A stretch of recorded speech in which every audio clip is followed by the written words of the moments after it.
여러분 반갑습니다. 오늘 강성률 철학TV 제15강은 셰익스피어는 실존 인물이 아니다가 되겠는데요. 셰익스피어의 모습이고 그의 유명한 작품 햄릿입니다. 오늘 강의 순서를 먼저 말씀드리도록 하겠습니다. 셰익스피어의 생애 전체를 조망해보고 전반부, 중반부, 후반부 그리고 셰익스피어 아내들이 셋이나 있었어요. 그런 얘기, 그리고 햄릿에 얽힌 이야기, 그리고 셰익스피어가 실존 인물인지 아닌지 거기에 대한 이야기 이렇게 꾸며보았습니다. 전체를 조망해 봤을 때 셰익스피어 생애는 영국 스트래포드 에이번에서 태어나서 원래는 유복한 집안이었는데 좀 가세가 기울어서 이제 런던으로 옮겨가서 본격적인 작품 활동을 한 끝에 일약 명성을 얻었던 세계적인 대문호입니다. 대학 교육을 받지 못했음에도 불구하고 영국 최고의 극작가의 뒤에 올랐죠. 그의 고향 스트래포드 어폰 에이번은 런던 서북 쪽에서 160km 정도 떨어져 있는 어, 작은 도시인데요. 셰익스피어의 생가와 박물관이 있고 로얄 셰익스피어 극장이 있으며 이 마을에서 1.6km 정도 떨어진 셔터리라고 하는 작은 동네에는 아내인 앤 해서웨이가 어린 시절 살았던 작은 집이 있습니다. 생애 전반부에 보면은 셰익스피어는 8남매 중에 셋째로 그러니까 이제 장남으로 태어났어요. 위로 누나가 둘이 있었던가 보죠. 아버지는 비교적 부유한 상인으로서 읍장까지 역임할 정도였지만 그래서 풍족한 소년 시절을 보냈습니다마는 가세가 기울어서 학업을 중단하고 집안일을 도왔는데요. 11살에 입학한 문법학교에서는 문법과 논리학, 수사학, 문학 등을 배웠다고 합니다. 셰익스피어는 타고난 언어 구사 능력과 무대 예술에 대한 천부적인 감각, 그리고 다양한 경험과 인간에 대한 심오한 통찰력을 가지고 위대한 작가의 반열에 올랐는데요. 18살에 8살이나 연상인 앤 해서웨이와 결혼을 해서 딸 하나를 낳았습니다. 수잔나라고 하는 딸인데요. 근데 셰익스피어가 결혼하기 전에 이미 잉태했다고 그래요. 그래서 나중에 이제 존 홀이라는 남성과 결혼해서 자녀 한 명을 낳았는데 셰익스피어는 다시 21살 때 애그니스라고 하는 여인과 사이에서 남매를 낳았습니다. 이제 아들이 햄릿이고 이 햄릿이 11살에 죽고 말았습니다. 주디스라고 하는 딸, 쌍둥이 남매를 낳았어요. 그래서 이 남매를 낳은 후에 고향을 떠나서 18년 동안 유랑 생활을 했는데요. 인근 마을에 앤헤스의 상당히 부유한 농가의 딸이 있는데 산탄총 결혼식이라고 해서 예상치 못한 임신으로 갑자기 결혼하는 것을 말합니다. 여기는 앤헤스의 생가고 아래는 셰익스피어 가족인데 오른쪽 바느지라는 여인이 앤 해서웨이로 알려져 있습니다. 장편소설 햄릿이라고 하는 소설이 나왔어요. 2000년도에 아일랜드계 영국인 소설가인 매기 오페럴이 셰익스피어 가족 이야기를 쓴 책인데요. 여기에서 햄릿은 셰익스피어가 애그니스와의 사이에서 나온 쌍둥이 남자아이를 가리킵니다. 그래서 햄릿이 패스트로 추정됩니다만 11살 때 죽고 그 4년 후에 비극 햄릿이 세상에 나온 겁니다. 그래서 이 연극을 본 그 어머니 애그니스는 햄릿 내 아들아라고는 한청을 들을 정도였고 남편은 자기가 할 수 있는 유일한 방법으로 아들을 살려냈구나 이런 느낌을 받았다고 합니다. 그래서 이 책은 영미권 각종 매체에서 최고의 책으로 선정이 되고 빌 게이츠도 추천한 책입니다. 자, 셰익스피어 가족 이야기인데요. 셰익스피어 아버지 존과 마리아는 윌리엄 셰익스피어가 태어나기 전에 2명의 자녀를 이미 잃었습니다. 그리고 윌리엄 셰익스피어를 제외한 6자녀들은 8살에 죽은 앤을 제외하고는 어른이 될 때까지 살아 있었고 셰익스피어가 32살 때는 마을에서 가장 큰 집을 샀다고 그래요. 그래서 셰익스피어 집은 스태포드 본 어본에 있고 직업은 런던에 있었습니다. 셰익스피어의 자녀들로서는 수잔나라고 하는 큰딸 앤 해서와의 사이에서 난 딸이 있고 둘째 딸 주디스가 있는데 각각 결혼해서 자녀를 낳았습니다. 셰익스피어 생애 중반부인데요. 셰익스피어는 30살 때부터 국내무 장관 극단의 전속 극작가가 됐고 이 극단에서 조연급 배우와 극작가로 활동을 했습니다. 26살에서 39살 사이에 비극 10편, 희극 17편을 쓰고 사극 10편 밖에 많은 이렇게 시를 썼습니다. 그래서 이와 관련해서 엘리자베스 여왕은 영국은 넘길 수 있어도 셰익스피어는 못 넘긴다 이런 말을 했다고 하는데 어, 다음에 또 다뤄보도록 하겠습니다. 여기에서 이제 유행어가 이제 셰익스피어를 인도하고도 바꾸지 않겠다는 말이 와전이 됐는데요. 원래 이제 칼라일이 영웅 순배론에서 이런 말을 했다고 그래요. 영국은 인도를 언제가 잃게 될 것이나 셰익스피어는 사라지지 않을 것이다. 그러니까 문학의 영원성을 강조한 말이지. 인도하고는 사실은 상관이 없는 이야기라고 그래요.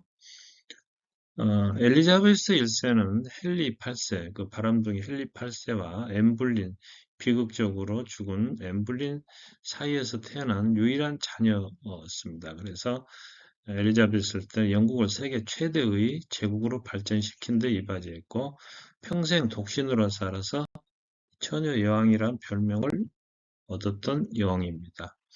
셰익스피어 후반부 생애를 보면 결국에 이제 52살에 아내와 두 딸을 남기고 세상을 떠납니다. 그래서 맏딸은 내과 의사와 결혼했고 이게 이제 All is True라고 하는 셰익스피어 전기 영화에 나옵니다. 작은 딸은 포도주 제조업자와 결혼했습니다. 그런데 셰익스피어는 유언에서 아내 앤에 대해서는 그 억지로 결혼했던 앤 해서에 대해서는 거의 언급이 없고 나의 두 번째 좋은 침대를 물려준다. 이것이 이제 앤에게 모욕을 주려고 한 것이 아닌가. 실제로는 그 두 번째 아내였거든요. 다음 장에 나옵니다만. 그리고 한편에 그런 침대가 있었고 상당히 의미 있는 유산이라는 설도 있어요. 자, 여기에서 이제 셰익스피어 아내들에 대해서 좀 살펴보겠는데요. 셰익스피어는 원래 앤 와텔리라고 하는 시인이자 수녀였던 이 여성과 결혼을 했어요. 그러니까 혼인 증명서가 있기 때문에 공식적인 아내라고 할 수가 있는데 어찌된 영문인데 앤 해서웨이라고 하는 이 여인과 8살이나 많은 음, 어, 여성인데 결혼을 했어요. 그래서 이제 친구와 가족은 보증금으로 40파운드를 냈다고 하는데 당시로서는 상당히 큰 액수였던가 봐요. 그래서 임신으로 인해서 억지로 강제 결혼을 한 게 아닌가. 또 셰익스피어가 이러한 불행한 결혼 생활에서 런던으로 도피한 게 아닌가. 맏딸과 쌍둥이 남매를 낳았지만 아까도 나왔습니다만 아들 햄릿이 11살에 죽고 마는 비극을 겪습니다. 앤 해서웨이는 요즘에는 앤 해서웨이라고 하는 미국의 유명한 미녀 배우 사진이 이렇게 나옵니다. 4년의 희곡을 햄릿을 발표했고 앤 해서웨이는 67세까지 살다가 죽어서 성 트리니티 교회 안에 셰익스피어 무덤 옆에 이렇게 묻히게 됐습니다. 여기에는 이제 이 무덤에는 셰익스피어 가족 5명이 묻혔는데요. 묘비명에는 이런 말을 셰익스피어가 직접 작성했다고 그래요. 보시오 원하건대 여기 묻힌 것을 파지 말아다오. 이 묘석을 그대로 두는 자는 축복을 받고 나의 뼈를 옮기는 자는 저주받을지어다. 그래서 아직까지 파헤친 적이 없다고 합니다. 자, 셰익스피어에 대한 평가를 들어볼까요? 그의 흉상하려는 이런 글이 써져 있는데요. 판다는 네스터와 같고 일리아드에 등장하는 현명한 노장군입니다. 천재는 소크라테스와 같고 예수는 버질 뒷장에 나옵니다. 같고 돼지는 그를 돕고 사람들은 통곡하고 올림포스는 그를 소유한다. 올림포스 12신이 사는 그리스의 산 이름이죠. 버질이 누구냐?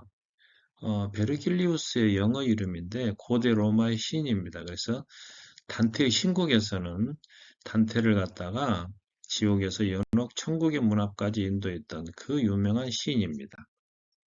비평가 토마스 칼라일은 영국은 언젠가 인도로 이를 것이다. 그러나 셰익스피어는 절대로 사라지지 않을 것이다. 이런 말을 해서 인도하고도 바꾸지 않겠다는 그런 말이 와전이 됐습니다. 토마스 칼라일은 프랑스 혁명사를 썼는데 재밌는 일화가 있어요. 이 초고를 존 스튜어트 밀이라고 하는 그 공리주의 철학자가 있는데 빌려주었다가 그 한이가 불쏘시개로 이 원고를 써버리는 바람에 다시 썼다고 하는 그런 설이 있습니다. 셰익스피어 작품에는 4대 비극이 있죠. 오델로, 맥베드, 리어, 햄릿이 있고 5대 희극에는 베니스의 상인, 뜻대로 와서 시비야, 말괄량이 길들이기, 그리고 한여름밤의 꿈이 있습니다. 여기서 햄릿을 좀 소개해드릴까 하는데요. 무대는 12세기 덴마크 왕국 수도의 엘시노어, 덴마크로는 헬싱웨르입니다. 헬싱웨르. 여기고 헬싱웨르는 덴마크 동부 셀람섬 북동부 연안에 위치한 도시로서 햄릿의 배경은 바로 여기에 있는 크롬보르 성입니다. 자, 이 내용을 보면은 왕이 갑자기 죽은 후에 왕의 동생인 클로디어스가 왕에 오르고 그 다음에 왕비, 그러니까 햄릿의 어머니죠. 거트루드와 이렇게 재혼을 합니다. 그런데 밤마다 궁 초소에 선왕의 유령이 나타난다는 소문이 들려서 햄릿은 한밤중에 친구 호레이스와 경비병과 함께 초소로 갑니다. 그리고 거기에서 이제 선왕 유령으로부터 동생에 의해서 독살되었다는 말을 듣죠. 그래서 햄릿은 복수를 위해서 미친 사람처럼 행동을 하기 시작하고 자기 숙부이자 왕 앞에서 영국 곤자고의 암살을 상영하도록 했는데 이 내용은 뭐냐면 곤자고라는 사람이 친척에게 살해되고 살인자가 곤자고의 자리와 아내까지 빼앗는다는 그 햄릿의 상황과 비슷해요. 그런데 이 연극을 보다가 왕의 안색이 변하고 가버리자 햄릿은 아버지의 말을 확신하게 되고 그때부터 복수를 결심하게 됩니다. 자, 그러나 햄릿은 재상 폴로니어스를 숙부이자 왕으로 착각해서 살해해버리고 마는데 이 일로 그의 딸 오피리아가 미쳐서 불에 빠져 죽고 맙니다. 숙부이자 왕인 클로디어스는 햄릿을 죽이려고 음모를 꾸미지만 해제고 도움으로 다시 살아 돌아오고 햄릿은 재상 폴로니어스의 아들과 검술 시합을 하다가 이 폴로니어스의 아들이 햄릿에게 상처를 입히고 그 자신도 칼에 찔려 죽습니다. 이때 모친이자 왕비는 왕이 그 햄릿을 죽이기 위해서 준비한 독주를 마시고 죽고 죽음을 눈앞에 둔 햄릿은 칼로 왕을 찌른 후에 그 입에다가 독주를 부어넣어서 죽이고 맙니다. 그래서 이제 아주 비극이죠. 여기 오늘의 이제 강의 주제인 셰익스피어가 실존 인물이 아니다. 혹은 프란시스 베이컨이라고 하는 셰익스피어가 프란시스 베이컨 아니냐 이런 설이 있습니다. 그러나 그 근거로서는 무학에 가까운 셰익스피어가 어떻게 그 많은 희곡을 쓸 수 있겠는가? 또 베이컨은 대학자였기 때문에 작가로 알려지기를 꺼려했을 것이고 베이컨이 엘리자베스 1세 여왕의 사생아라는 소문이 있는데 그래서 윌리엄 셰익스피어라는 필명으로 글을 썼다. 이런 이제 주장이죠. 그러나 거기에 대해서 이제 반론이 있습니다. 셰익스피어는 당시 수준으로서는 상당한 교육을 받았고 셰익스피어의 생애에 대한 차고 넘치는 증거가 있습니다. 그래서 여기는 고향 에이번이 있고 셰익스피어 센터가 있고 영국의 5대 관광지 중에 하나입니다. 그리고 현재 성 트리니티 교회는 셰익스피어가 첫 세례를 받고 시신이 안치되어 있습니다. 바로 그런 장소죠. 또 베이컨은 연극을 싫어했고 자, 베이컨의 입장에서는 본업 따를 여유가 없었습니다. 당시에는 연극 작가가 대본을 보내고 끝나는 게 아니라 여러 사람과 함께 같이 조율해보는 그런 과정이 있었는데 두 사람의 활동 영역은 달랐거든요. 자, 셰익스피어는 1616년에 향년 52세로 고향에서 사망하게 되는데 2001년에 그의 집에서 나온 파이프에서 대마초와 코카인 성분이 검출됐다는 그런 주장이 있습니다. 자, 햄리청 인간과 돈키호테형 인간 많이 들어보셨을 텐데요. 이 말은 러시아의 작가 이반 투르게네프가 구분한 겁니다. 도스토옙스키와 톨스토이와 더불어 러시아 사실주의 문학의 3대 거장인 이 투르게네프는 돈키호테형 인간을 보다 더 높이 평가했다고 합니다. 생각은 햄릿처럼, 행동은 돈키호테처럼 이렇게 하면 좋겠죠. 오늘 강의를 정리하도록 하겠습니다. 셰익스피어는 영국 에이번의 유복한 집안에서 태어나서 런던으로 이주해서 작품 활동을 해서 영국 최고의 극작가의 지위에 올랐고 18살 앤 해서웨이와 결혼해서 딸 하나를 낳았고 21살 때는 애그니스와 사이에서 남매를 낳았으며 이후에 유랑 생활을 했다. 11살에 죽은 아들 햄릿을 잊지 못해서 비극 햄릿이 세상에 나왔다. 그런 얘기고 유행어 셰익스피어를 인도하다 바꾸지 않겠다는 이 말은 칼날의 영웅 숭배론이 와전된 거다. 아내는 18살에 공식적으로 결혼한 앤 와텔레이와 8살 연상형인 앤 해서웨이 그리고 애그니스가 있다.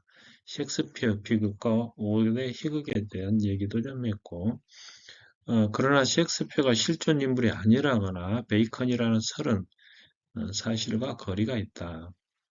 합리적 인간과 돈키호테 인간에 대해서까지 오늘 말씀드렸습니다.